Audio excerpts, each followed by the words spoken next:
ఈ దినము మళ్ళీ మన ఆత్మీయ స్థితిని ఎలా ఉంది అనే రీతిలో కొన్ని విషయాలు మనం పరిశీలన చేద్దాం.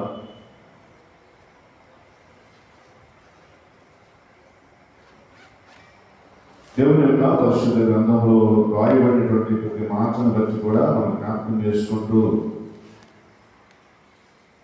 ఎందుకంటే వాక్యము మన జీవితాలను చక్కబెట్టేది, బలపరిచేది, వాక్యము మన స్థితిగతులను సరిచేసేదిగా ఉంటా ఉంది. ఆ వాక్యాన్ని వచ్చే దేవుని యొక్క పరిశుద్ధ గ్రంథంలో నుండి యోహాను 3వ పత్రిక 2వ వచనాన్ని ఒకసారి చదువుకుందామండి. యోహాను 3వ పత్రిక 2వ చరణాన్ని ఒకసారి చదువుకుందాం. ఈ మాట అందరూ చదువుదాం. ప్రియుడా, నీ ఆత్మ వర్ధిల్లుచున్న ప్రకారము నీవు అన్ని విషయములలోనూ వర్ధిల్లుచు సౌఖ్యముగా ఉండవలని ప్రార్థించుచున్నాను. ప్రియుడా, నీ ఆత్మ వర్ధిల్లుచున్న ప్రకారము నీవు అన్ని విషయములలోనూ వర్ధిల్లుచు సౌఖ్యముగా ఉండవలనని ప్రార్థించుచున్నాను. చూడండి, ఈ మాట యోహాను భక్తుడు సంఘానికి రాస్తూ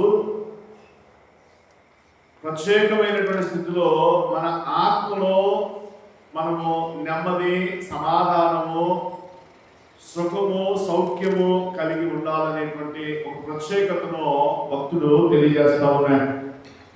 అయితే ఈరోజు ప్రత్యేకించబడినటువంటి మాట ఏంటంటే, మీరు ఎట్టి ఆత్మను కలిగి ఉన్నారు, మీరు ఎలాంటి ఆత్మను కలిగి ఉన్నారు. మీరు ఎలాంటి ఆత్మను మీరు కలిగి ఉన్నారు. ఇక్కడ యోహాను భక్తుడు ప్రకటిస్తున్న మాట ఏంటంటే, వర్ధిల్లేటువంటి ఆత్మ. ఈ వర్ధిల్లే ఆత్మలో ఏమున్నాయి అంటే సుఖం ఉంది, సౌఖ్యం ఉంది, నెమ్మది, సమాధానాలు ఉన్నాయి, ప్రేమ, ఆప్యాయతలు ఉన్నాయి, లేకుంటే లోబలితనము, విధేయత అనేటువంటిది ఉంది. మరి రోజు ఈ తగ్గింపు కలిగిన ఆత్మ మనం కలిగి ఉన్నామా? మరి మనలో ఏ ఆత్మ జీవితాన్ని మనం కలిగిన వారుగా ఉంటా ఉన్నాం? ఎలాంటి ఆత్మతో మనము అనుసంధానంగా మనం జీవిస్తా ఉన్నాం? ప్రార్థనకు వస్తాం, ప్రార్థన చేస్తాం, పాటలు పాడుతాం, ఆరాధన చేస్తాం, పరిచయం చేస్తాం, కానుక ఇస్తాం, లేక ఎదుటి వారిని వందన సమర్పణ చేసేటువంటి వారిగా ఉంటాం, లేక ఎదుటి వారిని సంఘానికి నడిపించేటువంటి వారిగా మనం ఉంటాం. కానీ మనలో ఎలాంటి ఆత్మ పనిచేస్తూ ఉంది? పై వస్త్రాలను కాదు దేవుడు చూసేది, దేవుడు ఆత్మవశుడైన వాడిగా ఉన్నాడు. హల్లెలూయా, హల్లెలూయా.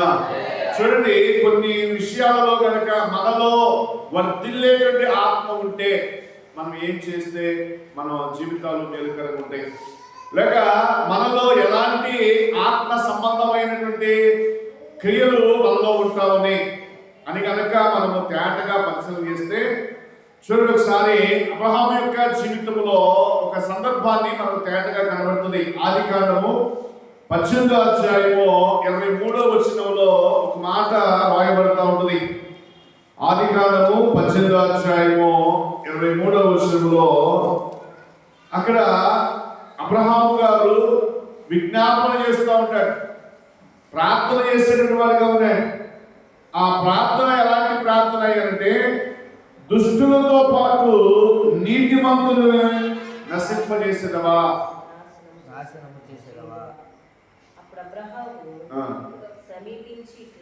సమీపించి ఇట్లా నేను దుష్టులతో కూడా నీతిమంతులను నాశనము చేయుదువా. ఏమండి, ఎందుకు ఈ మాట అంటా ఉన్నాడు?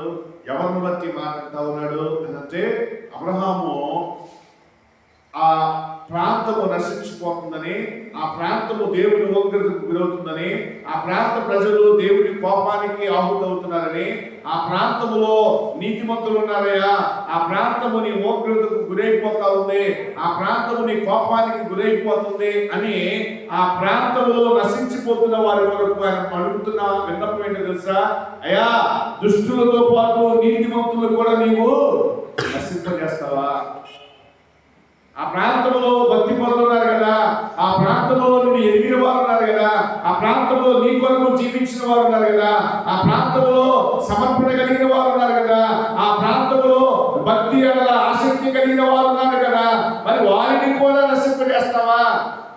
ఈరోజు నిన్ను బట్టి నీతిమంతుల కుటుంబం అవమాన పాలవుతుందేమో, లేక ఒక వ్యక్తిని బట్టి ప్రార్థించే కుటుంబాలు అయా వాళ్ళ జీవితాలు నెమ్మది లేకుండా పాడైపోతున్నాయేమో, ఒక దుష్టుడు ఉండబట్టే ఆ కుటుంబాలు శాపగ్రస్తమైపోతున్నాయేమో. ఈరోజు అందుకే అంటున్నాడు కదా, ఆత్మల భారం కలిగినటువంటి బ్రహ్మం గారు ఆయన అడుగుతున్న మాట తెలుసా?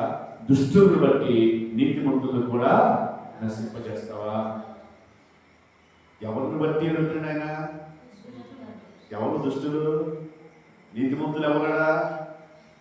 తన లోతు అనబడేటువంటి తన సోదరుడు బట్టి ఆ ప్రాంతంలో ఉన్నాడు. ఏమంటే ఆయన ఎవరో తెలుసా?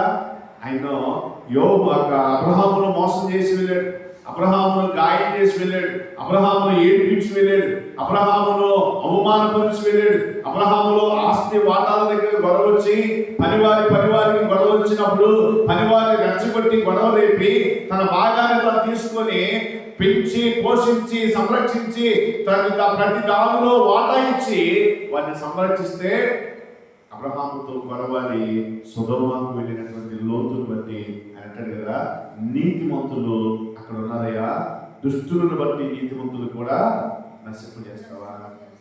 అన్యాయం చేసి వెళ్ళాడు కదండి, లేకుంటే అవమానపరిచి వెళ్ళాడు కదండి, లేకుంటే ఏడ్పించి వెళ్ళాడు కదండి. ప్రభువా యేసు నామములో ఆయన్ని కాల్చివేయి అన్నాడా? అవకాశం వచ్చిందయ్యా వాడిని అయితే వదిలిపెట్టకూడదు అని ఏమన్నా కక్ష కట్టాడా? మరి రోజు ఒక ఆత్మీయుడిగా మనం పరిశ్రమ చేయాల్సింది, మన ఆత్మలో వర్ధిల్లేటువంటి వారినైతే మనల్ని గాయం చేసిన వారితో ప్రార్థన చేయాలిగా, మన శత్రువులు ప్రేమించాలిగా, మన తోటి వారితో సమాధానపడాలిగా, మన తోటి వారు విన్నపిస్తున్న వేదనలో ఉన్నప్పుడు వారి కొరకు విజ్ఞాపన చేయాలిగా. ఈరోజు చేయగలుగుతున్నావా? వారు నశించిపోతున్నారు, నా మాట వినలేదు, నా మాట విలువబడలేదని వారిని శాపాలు పెట్టి వారిని నెమ్మది లేకుండా సమాధానం లేకుండా చేసేటువంటి మనస్సులో మనం ఉన్నప్పుడు మన ఆత్మ ఎలాగ వర్ధిల్లేదు ఉంటుంది? ఈరోజు మనం జ్ఞాపకం చేసుకోవాల్సింది, మన ఆత్మ వర్ధిల్లాలంటే వారు బాధలో ఉంటే వారి కొరకు ఏం చేయాలంటే ప్రార్థించేవారు ఉండాలి, వారి ఇబ్బందుల్లో ఉంటే వారి కొరకు విజ్ఞాపన చేసేవారు ఉండాలి, వారు కష్టంలో ఉన్నారని తెలిస్తే ప్రభువు పాదాలు పట్టుకొని ఆయన దగ్గర మనం చేయాల్సిన పని తెలుసా? గోజాడేటువంటి వారు, అయ్యా నీతిమంతుడయ్యా, భక్తిపరుడయ్యా, అయ్యా దేవుడి పొరపాటులో ఏమైనా తప్పు చేసి ఉంటాడేమో క్షమించని దేవుడి దగ్గర అతని కొరకు మనము విజ్ఞాపన చేయాలి. అందుకే నెహెమ్యా కూడా అంటాడు కదా, అయ్యా మా ప్రజల కొరకు, మా తండ్రుల కొరకు వారి శాపములను నేను క్షమిస్తున్నాను ప్రభువా, నన్ను క్షమించు అని ప్రార్థన చేస్తాడు కదా. మరి ఈరోజు మన ఆత్మ వర్ధిల్లాలి అంటే మనకు అపకారం చేసిన వారిని ప్రేమించే వారు ఉన్నావా? మనం దూషించిన వారిని కొరకు సమాధాన పడేవారు ఉన్నావా? సమాధాన పడినప్పుడు మన ఆత్మ వర్ధిల్లుతుందా? మనం సుఖంగా ఉంటామా? క్షేమంగా ఉంటామా? అన్నీ ఉన్నా నెమ్మది లేదు, ఏమండి అందరూ ఉన్నా కానీ ఐక్యత లేదు, సమాధానాలు లేవు. కారణం ఏంటి తెలుసా? మన ఆత్మ లోపల దుఃఖపడేది ఉంది, మన ఆత్మ లోపల నలిగిపోయేది ఉంది. అయ్యో ఒకప్పుడు బాగున్నామే, ఈరోజు మాట్లాడుకోవట్లేదు, ఒకప్పుడు ప్రేమగా ఉన్నామే, ప్రేమ దూరం అయిపోయింది, ఏంటయ్యా అని ఏదో ఆలోచన చేస్తున్నావు. కానీ ప్రభా నా స్థితి మార్చయ్యా, నేను సమాధానపడే మనసు దయచేసి ప్రార్థన చేస్తున్నామండి. ఎప్పుడైతే అలాంటి మనస్సు మనలోకి వస్తుందో అప్పుడంట మన ఆత్మ దేవుడి కొరకు కనిపెట్టేది ఉంటుంది.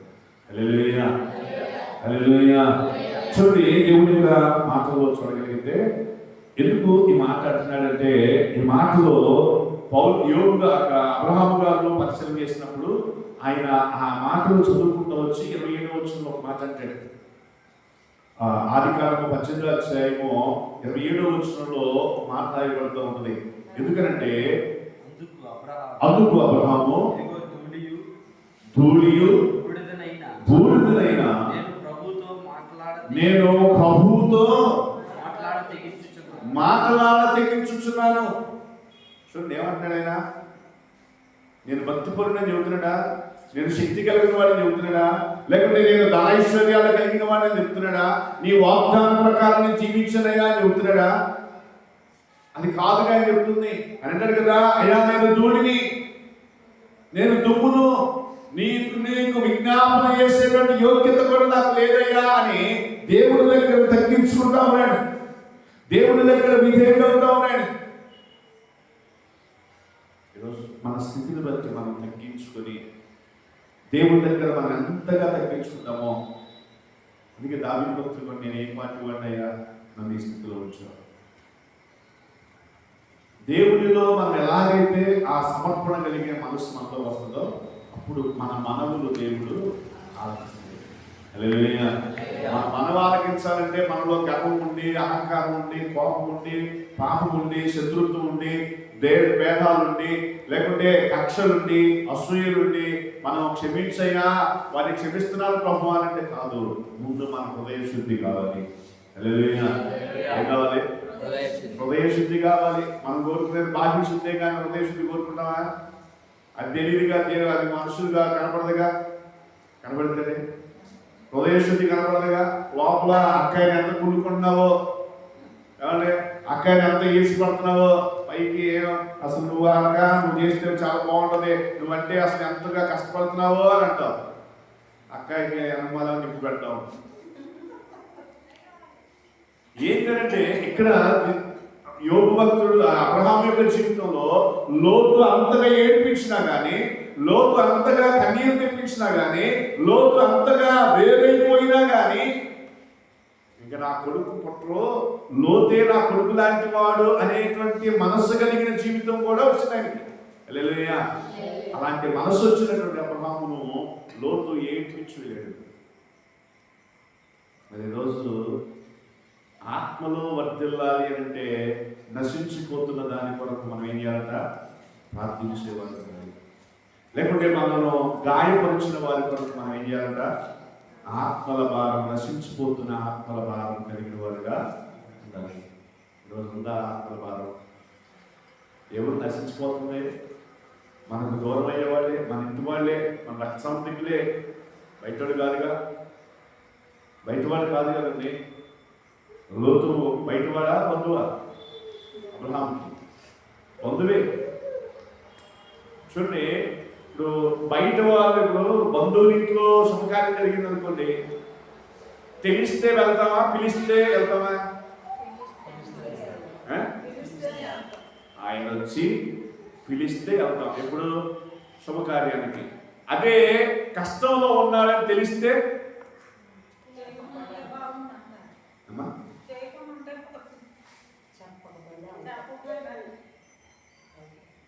చెప్పకపోయినా దేవునికి స్తోత్రం, దేవునికి స్తోత్రం. హల్లెలూయా. హృదయపూర్వకంగా మాట్లాడిన వారు ధన్యులు. హల్లెలూయా. నేను అడిగిన మాట అర్థమైందా? వారు కష్టంలో ఉన్నారని తెలిస్తే, తెలిసింది, దాన్ని థర్డ్ పర్సన్ ద్వారా తెలిసింది, వెళ్తామా లేకపోతే తగిన చేస్తే జరిగిందని సంతోషపడతాం? చెప్పు, రెండే సంతోషపడతాం. కానీ ఈయన చేసింది ఏదో తెలుసండి. చూడండి ఒకసారి ఆదికాండము 14వ అధ్యాయము 14వ వచనంలో, 14వ అధ్యాయము 14వ వచనంలో అక్కడ సొదొమకు వెళ్ళినటువంటి లోతు జీవితంలో అక్కడ రాజులు వచ్చి వారి యొక్క పరివారిని, ఆ ప్రాంతం వారిని, లోతు యొక్క కుటుంబాన్ని లోతు యొక్క భార్యను, పిల్లలను, లోతును వారు సంహరించి చెరబలి తీసుకుని వెళుతున్నటువంటి వార్త సమాచారం వచ్చింది. అయ్యా, నీ సోదరుని బంధించారు, శత్రు దేశాలు, పొరుగు దేశాల వాళ్ళు వచ్చి బంధించి చెరబలి తీసుకుని వెళ్తున్నారు అనే వార్త తెలిసింది. చూడండి, ఆ మాట చాలా బాగుంటుంది, చాలా చదివితే బాగుంటుంది. అబ్రాము చెరపట్టబడినని విని, చూడండి, ఎవరైనా వచ్చారా? లోతు వచ్చాడా? లోతు వచ్చి, అయ్యా నీకు అన్యాయం చేశాను కాబట్టి నాకు తగ్గింది జరిగింది, నన్ను క్షమించు అన్నాడా? అని అన్నాడా? అక్కాయ్ సరే కూర్చో. ఎందుకంటే అక్కడ మాట్లాడేటువంటి మాట ఏంటంటే, అక్కడ చెప్పుతున్న మాట ఏంటంటే, ఆయన విన్నాడంతే, విన్నాడు. కానీ ఈరోజు మనం వచ్చి పిలిస్తేనే ఆలోచన చేస్తాం, వచ్చి పిలిస్తేనే కారణం ఏదో ఇప్పుడు గుర్తొచ్చావా, ఇప్పుడు అవసరమైందా, ఇప్పుడు మేము వచ్చాము, ఇప్పుడు గుర్తొచ్చావా అని ఎన్ని క్వశ్చన్లు వేస్తావో. చూడండి, మరి ఈయన ఎలాగా, ఈయన మామూలు అన్యాయం చేశాడా, మామూలుగా ఏడిపించాడా? అబ్రాహాంని తన భాగం అనుకున్నాడు, తన కుమారుడిగా భావించుకున్నాడు, తన సొత్తుగా భావించుకున్నాడు. తను సమాజంలో ఎక్కడికి వెళ్ళినా, ఏ ప్రాంతానికి వెళ్ళినా ఆయా యోబు అక్కడ లోతు అబ్రహాం యొక్క వంశీయుడి, అబ్రహాం యొక్క కుమారుడిగా భావించాడు. మందల్లో వాటా ఇచ్చాడు, పశువుల్లో వాటా ఇచ్చాడు, భూముల్లో వాటా ఇచ్చాడు, రాబడిలో వాటా ఇచ్చాడు. అన్నిటిలో తమ భాగాన్ని తనకు వచ్చిన వాటాలోనే తన వాటా ఇచ్చాడు. ఎంత చేస్తే ఏం చేసిందేంటి? అన్యాయం చేసి వెళ్ళిపోయాడు. సొదొమ బాగుంది, పచ్చగా ఉంది, అక్కడ రమ్యంగా ఉంది, దేవుడి తోటవలే ఉందని పనివారి చేత గొడవ పెట్టించి, ఇది గొడవ పనివారి చేత గొడవ పెట్టించి, పనివారికి తగాద పెట్టించి, మీకు మాకు కుదరదులే, మందలు ఎక్కువైపోయినాయి అని చెప్పి వెళ్ళిపోయారు. గొడవ ఒక రకంగా వచ్చింది, నిర్ణయాలు ఇంకో రకంగా ఉంటాయి. హల్లెలూయా. ఇంట్లో గొడవ ఎందుకు వచ్చిందో తెలియదు, కానీ కారణం అయితే ఇంకోటి ఉంటుంది. హల్లెలూయా. ఎందుకంటే ఇక్కడ ఆ వచనాలు చదువుకుంటూ వస్తే అబ్రహాముకి లోతుకి గొడవైందా? గొడవ ఎవరు గొడవైంది? అబ్రహాము పనివారికి, లోతు పనివారికి గొడవైంది. యజమానులు వెళ్ళి, రే మేమిద్దరు బాగానే ఉన్నాం, మీకేమైంది అన్నారా? అన్నారా? అలా నాకు సొదొమ బాగుందని చెప్పి సొదొమకి వెళ్ళిపోయాడు. ఈ వార్త విన్నాడు, చెరపడ్డాడని. వార్త విని తన ఇంట అలవలసిన 318 మందిని తీసుకుని వారందరినీ సంహరించాడు. హల్లెలూయా. చూడండి, కారణాలు వెతకలా. ఆ మనిషి నా దగ్గరికి రావాలి, నన్ను అడగాలి, అప్పుడు నేను వస్తానని డిమాండ్ చేయలేదు. అక్కడ ఈరోజు ఆత్మలో వర్ధిల్లాలంటే మనలో ఉండవలసింది తెలుసా? అతడు నశించిపోతున్నాడు, నా సహకారం ఉండాలి. నన్ను నశించిపోతున్నాను, దేవుడు రక్షించాడు, వానికి దేవుని ఉపకారం చేసే మనసు నాకు ఇచ్చాడు అని వాని కొరకు నిలబడేటువంటి మనస్సు కావాలి. హల్లెలూయా. ఆ మనస్సు ఎప్పుడు వస్తాయంటే మనము వర్ధిల్లుతున్నప్పుడు మన జీవితాలలో దేవుని యొక్క కృపను మనం పొందేటువంటి వారుగా ఉంటారు. దేవుడు మనకి ఇచ్చిన ఆధిక్యతలను బట్టి మనం నడిచేటట్టు వారుగా ఉంటారు. కాబట్టి ప్రభుత్వ ప్రియమైన దేవుని వల్ల మన జీవితాలకు కావలసిన ప్రాముఖ్యత ఏదైతే ఉందో దాన్ని మనం చేయవలసినటువంటి స్థితి ఏంటంటే, దేవుని కొరకు మనం ఎప్పుడైతే వర్ధిల్లాలని ఆశ ఉందో ఆ వర్ధిల్లే దానిలో సుఖము, సౌఖ్యం ఉంది. అది కావాలంటే మనం చేసే పని ఏంటంటే, మనకు ఎవరైతే శత్రువులు ఉన్నారో వారు నశించిపోతున్నప్పుడు వారి కొరకు విజ్ఞాపన చేయాలి. ఎవరైతే బాధలో ఉన్నారో వారి కొరకు అంగలార్చేవారు ఉండాలి. లేదా బంధకాలలో ఉంటే వారిని విడిపించడానికి మన సహకారం ఉండాలి. అంతేగాని దేవుడు తగిన శాస్త్రం చేశాడు, దేవుడు ఉన్నాడు అని దేవుని కనపరచడం కాదు. వాని అక్కర్లో నిలబడగలగాలి, వాని యొక్క బలహీనతలో నిలబడగలగాలి, వాని అవసరంలో నిలబడగలగాలి.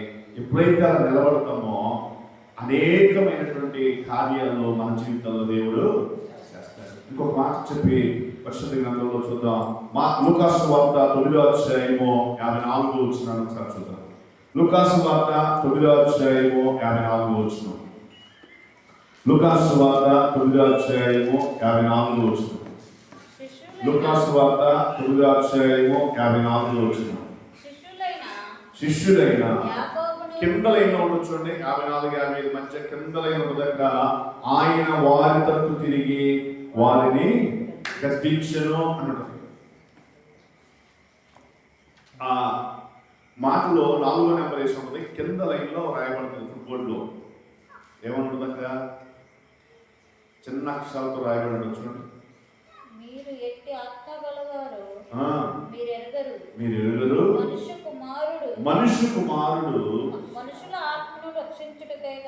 మనుషుల ఆత్మలను రక్షించుట కొరకే గాని నశింపజేయుటకు రాలేదు అని. ఈరోజు మన తీర్మానం ఏంటి అంటే, ఒకవేళ దేవుడు మనం గద్దించకుండా ఉండాలి అంటే మనుషుల ఆత్మలను రక్షించేటువంటి వారుగా ఉండాలి. మనుషుల ఆత్మలు రక్షిస్తున్నావా? మనుషుల ఆత్మలు నశింపజేస్తున్నావా? ఏం చేస్తున్నాం? ఆత్మలు రక్షిస్తున్నావా? ఆత్మలు నశింపజేస్తున్నావా? అర్థమైందా?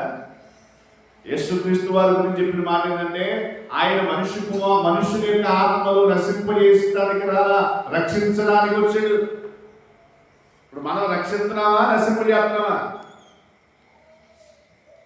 ఏమంటండి?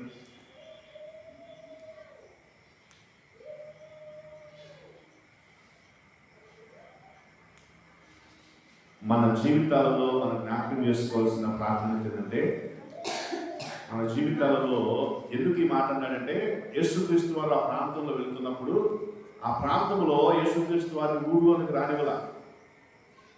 ఊర్లోనికి రానికపోతే శిష్యులందరూ అంటారు కదా, యేసుక్రీస్తునే రానివ్వ నువ్వు, మమ్మల్నే రానివ్వ నువ్వు అని గొడవాడతారు.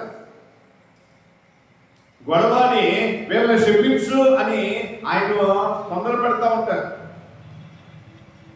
కాబట్టి మనకు నచ్చినప్పుడు మనల్ని ప్రేమించేవాళ్ళు ఉంటారు, లేకుంటే మనల్ని దూషించేవాళ్ళు ఉంటారు, మనల్ని పొగిడేవాళ్ళు ఉంటారు, మనల్ని చూసి సనిగేవాళ్ళు ఉంటారు, మనల్ని చూసి కొనిగేవాళ్ళు ఉంటారు. అందరూ ఒకేలా ఉంటారా? మన ఇంట్లోనే ఒకలా ఉంటారా? మరి బయట వాళ్ళు మనల్ని ఒకలా చూస్తారా? కాబట్టి అలా చూడరు కదా. అందుకే ఆ ప్రాంతంలోకి యేసుక్రీస్తు వారు వెళ్తుంటే, ఆ ప్రాంతంలో మా ప్రాంతంలోకి యేసుక్రీస్తు వారు రావద్దు అని అడ్డు తగిలేదు. అడ్డు తగిలినప్పుడు ఈ శిష్యులకు కోపం వచ్చింది. అప్పుడు వారిని గద్దించాడు ఆయన. వారిని గద్దించి, ఆ గద్దింపు ఎందుకంటే, నేను నశించిన దాన్ని కదా వెతక రక్షించడానికి వచ్చింది. అయ్యా, ఆ ప్రాంతం నశించిపోతుంది, ఆ ప్రాంతానికి వెళ్ళాలి. కాబట్టి మీరు వారితో వాగ్వాదంగా కావాల్సింది సమాధానం కావాలి. ఈరోజు నీ ఇంట్లో సమాధానంగా ఉంటే నీ ఇంటి వాళ్ళందరూ మందిరానికి వస్తారు. స్తోత్రం. నీ ఇంట్లోతో గొడవలు పెట్టుకొని, నీ ఇంట్లోతో సమాధానం లేకుండా, నీ పక్కింటోతో సమాధానం లేకుండా దేవుడి స్తోత్రం హల్లెలూయా ఆమేన్ అంటే పక్కింటోడు కదా, ఎంతొచ్చోడు కూడా. మరి మనం నశింపు చేస్తున్నావా, రక్షిస్తున్నావా? దేవుని ఉద్దేశం ఏంటంటే, ఒక్క ఆత్మ కూడా నశించిపోకూడదని దేవుని ఆశ. ఒక్క ఆత్మ కూడా నశించిపోకూడదని దేవుని యొక్క ఆలోచన. మరి రోజు రక్షించబడ్డ మనము దేవుని పనిలో ఒక ఆయుధముగా, సాధనముగా మనం ఉండి, అయ్యా వారి పాపంలో ఉన్నారయ్యా, వారి శాపంలో ఉన్నారయ్యా, బంధకాల్లో ఉన్నారయ్యా, వారి కుటుంబంలో నెమ్మది లేదయ్యా, వారి భార్యాభర్తల మధ్య ఐక్యత లేదయ్యా, వారి కుటుంబాల్లో ప్రేమ లేదయ్యా, వారు ఆర్థికంగా దిగజారిన వారు ఉన్నారయ్యా, వారి కొరకు అయ్యా నేను విజ్ఞాపన చేస్తున్నాను, వారి మనస్సులో మార్చు అని వారి కొరకు వెలుగెత్తి ఏడ్చి ప్రార్థన చేస్తున్నావా?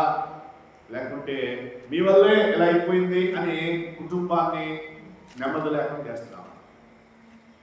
రక్షించే వ్యక్తి యొక్క మనస్సు ఎలా ఉంటుందంటే, వారి కొరకు కన్నీరు కార్చే స్థితి వస్తుంది, వారి కొరకు రోదన చేసే స్థితి వస్తుంది.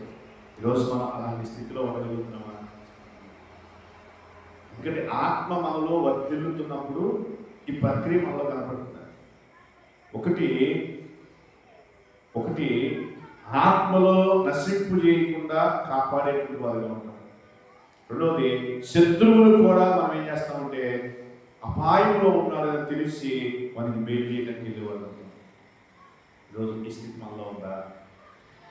ఇలాంటి మనస్సు ఎప్పుడైతే మనలో ఉందో మన జీవితాల్లో దేవుని కృపను పొందుకునే వారు ఉంటాం. హల్లెలూయా, హల్లెలూయా. హల్లెలూయా. దేవునికి స్తోత్రం. హల్లెలూయా. ఒక మాట చూద్దాం. 1 తిమోతి పత్రిక 4వ అధ్యాయం 1వ వచనం. ఇక్కడ ఇంకో మాట ఉంది. 1 తిమోతి పత్రిక 4వ అధ్యాయం 1వ వచనం. అయితే కడవరి దినములలో కొందరు అబద్ధికులు వేషధారణ వలన